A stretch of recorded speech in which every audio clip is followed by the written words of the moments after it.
Maestro de empleados. Este maestro permite ingresar los empleados que van a ser parte de la empresa, ingresando los datos personales, laborales, fecha de ingreso, fecha de retiro y también enlazar cada uno de los maestros de clasificación de empleados. A través de las opciones de maestros, empleados, matrícula de empleados, el sistema nos permite matricular los diferentes empleados que se manejarán dentro de la compañía. Observe que en este tipo de maestros se encuentran varias ventanas, la de datos generales, la de clasificación, salario, prestacionales y pensionados. Veamos cada una de estas ventanas. Primero veamos cada uno de los datos generales. La casilla de código es un campo clave de la nómina. Por medio de este son identificados los empleados. Se recomienda que se ingrese en este código el número de la cédula del empleado.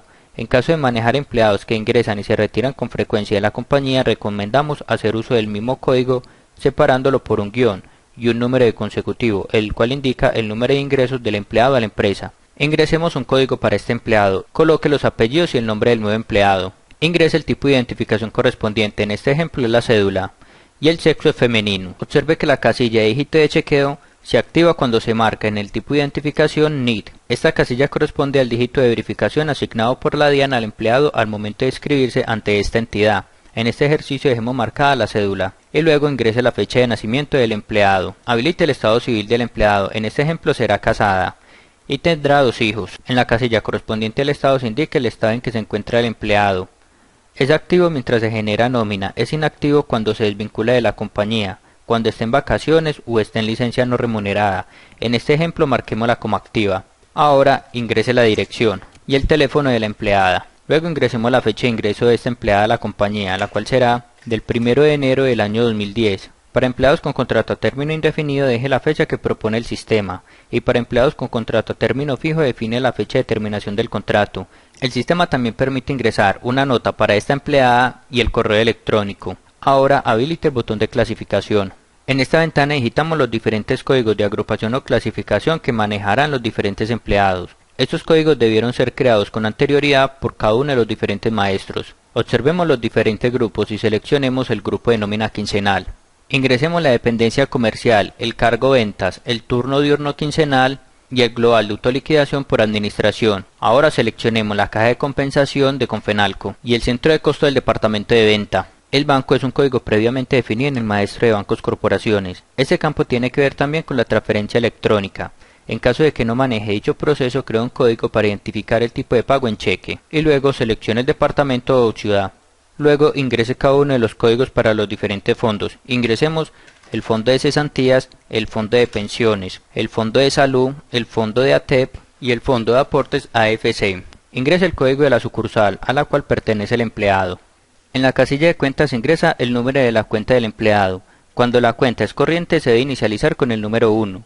Y cuando la cuenta es de ahorro se inicializa con el número 2. En este ejemplo ingresemos una cuenta de ahorro. Luego ingrese el código del banco al cual pertenece esta cuenta. Ingresemos el 06 correspondiente al Banco Santander.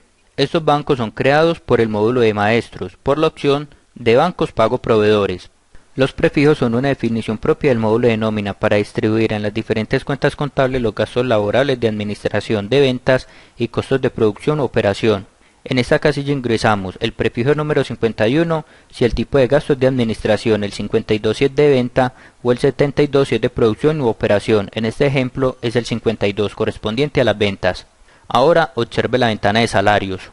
En la casilla correspondiente a hora mes ingrese el número de horas que trabajará el empleado durante todo el mes, las cuales serán 240 horas. Ahora ingrese el básico mensual de este empleado, el cual será de 1.200.000. El sistema trae el valor equivalente al salario por hora, según lo digitado en el campo básico del mes.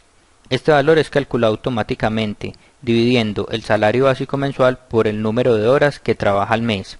Este campo no se deja modificar. Si por algún error se digita un valor de hora errado, este no puede ser corregido por este campo. Debe de hacerse por la opción de libros aumentos y este tema se tratará en otro video. En periodo de pago se digita la frecuencia de pago pactado entre el patrono y el trabajador. Este puede ser de 7 días si el salario es semanal o de 10 días si el salario es decadal. Este periodo de pago debe guardar relación con el grupo. Observe que en este ejemplo el grupo maneja una nómina quincenal. Por esta razón coloquemos en el periodo de pago cada 15 días. Ahora seleccione el tipo de salario, si es un salario fijo, un integral, uno por aprendiz, uno por extranjero y si calcula auxilio de transporte. Si no se marca ninguna opción, el sistema colocará el salario como salario variable.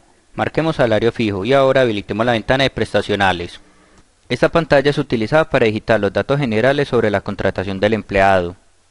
Seleccione si el tipo de contrato del empleado es fijo, indefinido, por hora o por días. En este ejemplo marquemos indefinido. Digite la fecha de terminación del periodo de prueba para los empleados con contrato a término fijo o de hora. Para los contratos a término indefinido, el sistema calcula esta fecha, tomando la fecha de ingreso del empleado que se ingresó en la ventana de datos generales. Y en la casilla de terminación de contrato, digite la fecha de terminación del contrato para aquellos empleados que tienen contrato a término fijo. Para los empleados con contrato a término indefinido, deje la fecha que el sistema propone. El sistema posee otras opciones como son los tipos de embargo, la retención, la fecha de la última liquidación de cesantía y de los intereses de las cesantías, al igual que la autoliquidación.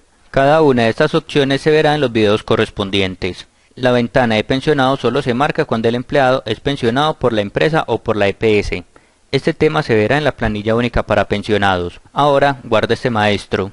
Habilitemos el botón de búsqueda y consultemos el maestro de un empleado. Observe que en este maestro el sistema muestra la casilla con la fecha de la última nómina realizada al empleado, la cual es actualizada por el sistema al momento de realizar la liquidación de la nómina. Esta casilla no aparece cuando el empleado es nuevo. El sistema también permite crear un nuevo empleado tomando como base la información de otro ya existente. Con base a este empleado creemos uno nuevo. Ingresemos los datos generales del nuevo empleado. Ingrese el nuevo código y la cédula. Cambie en esta ventana únicamente los datos que considere necesarios. Y observe que podrá conservar los datos de las ventanas de clasificación, de salarios y de prestaciones, con el fin de no tener que volver a ingresar nuevamente la información. Y ahora guarde este nuevo empleado. Por las opciones de informes, maestros y empleados, el sistema le permite generar diferentes informes. Por los datos personales, los datos salariales, los datos generales, los datos de prestación, la antigüedad, el vencimiento del periodo de prueba, el fin del contrato, los turnos y los libros. Generemos un informe de los datos personales, ingresando el grupo 06 y habilitando la opción por Excel. En este informe encontramos el código, la cédula, los apellidos y el nombre de cada uno de los empleados, al igual que la fecha de nacimiento, el estado civil, el sexo, el número de hijos, la dirección, el teléfono y la cuenta del banco. Práctica. Cree un empleado en el grupo de pago quincenal con salario integral. Ingrese un empleado con contrato a término indefinido con salario fijo. Ingrese un empleado como aprendiz. Y por último, ingrese un empleado con contrato a término indefinido con un salario variable.